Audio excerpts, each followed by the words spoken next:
sme mali deťurence, ktorým naozaj trvalo dlhšie, kým si osvojili, dajme tomu nejakú slovnú zásobu, kde som vedela spočítať, hej, že koľko tých slov si vedia zapamätať.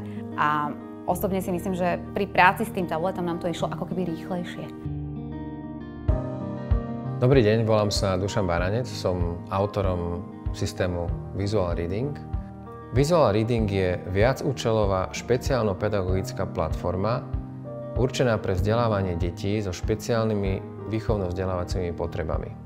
V našej platforme sa orientujeme na vzdelávacie metódy založené na dôkazoch, pochádzajúce z aplikovanej behaviorálnej analýzy. Umývať zuby. Slúži na rozvoj čítania na elementárnej úrovni, D, O, R, I. Rozvoj sluchového vnímania, električka. Rozširovanie slovnej zásoby, pochopenie tvorby slov a slabík, základy cudzieho jazyka, vytvorenie interaktivity režimových kariet v prostredí Teach, rozvoj grafomotoriky a nácvik zručností s použitím videomodelingu. Pre tie deti je to veľmi atraktívna forma práce.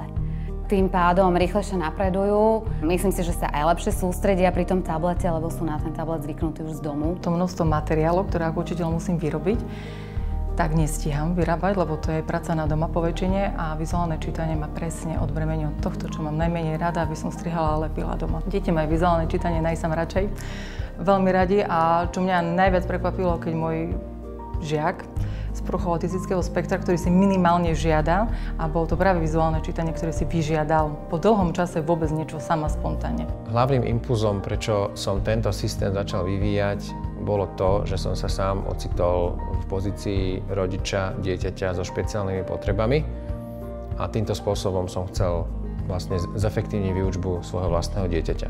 Visual Reading má za sebou 8-ročný vývoj a zrkadlí potreby desiatky detí, ktorých sme stretli osobne alebo sme sa s nimi zoznámili prostredníctvom ich učiteľov. Braňo, takisto Downov syndrom. Nevydrží mi sedieť pri stole, to je ten, ktorý mi stále zasínal svetlo. Ale pri vizuálnom čítaní, aj keď tá noha ide do vzduchu, že ho chce vypnúť nohou, lebo on stále musí niečo takéto aplikovať, tak ho to baví, lebo má tam loptu, ktorá je pre neho najsilnejšia motivácia. Skrz tie slovesá sa vyskladali lekcie, kde tá lopta použitá bola. Chytať loptu, hádzať loptu, kopať do lopty, a toto ho nesmierne baví, čiže on stojí pri tej tabuli a pracuje. U mňa v strede využívame vizuálne čítanie predovšetkým na interaktívnej tabuli. Majú to ako keby pre nich príjemný zážitok, lebo to majú radi. Zároveň tí deti sa učia striedavú aktivitu. To znamená, že sa učia čakať, učia sa pekne sedieť a v tichosti sedieť. David, keď mi je pri tabuli a má 3 lekcie za sebou, on stojí a ešte. Čiže oni doslova sa pretekajú, kto bude prvý pri tej tabuli. V oblasti grafomotoriky chystáme nové druhy lekcií v spolupráci s našimi partnermi, a to sú Moša Iliušinová a špeciálna základná škola v Sečovciach. Grafomotorika je najmenej pútavou činnosťou pre deti, je pre nich doslova nudná a nechcú ju robiť.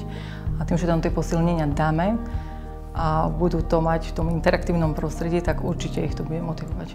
Tiež by sa tam učili v podstate najprv zanechávať tú stopu prstom, by mohli obťahovať alebo spájať nejaké body, a postupne v podstate, keď si ten pohyb cielený, keď si ho osvoja v tom tablete, tak sa to potom ľahšie, myslím si, prenesie na papier. Visual Reading sa dá používať na zariadeniach s operačným systémom Android, Windows alebo Mac OS. Vzhľadom na to, že Visual Reading ponúka množstvo riešení, doporučujem objednať si školenie, ktoré bude realizované priamo u vás v škole. Ak vás tento systém zaujal a chcete získať viac informácií, budem sa tešiť na osobné stretnutie s vami.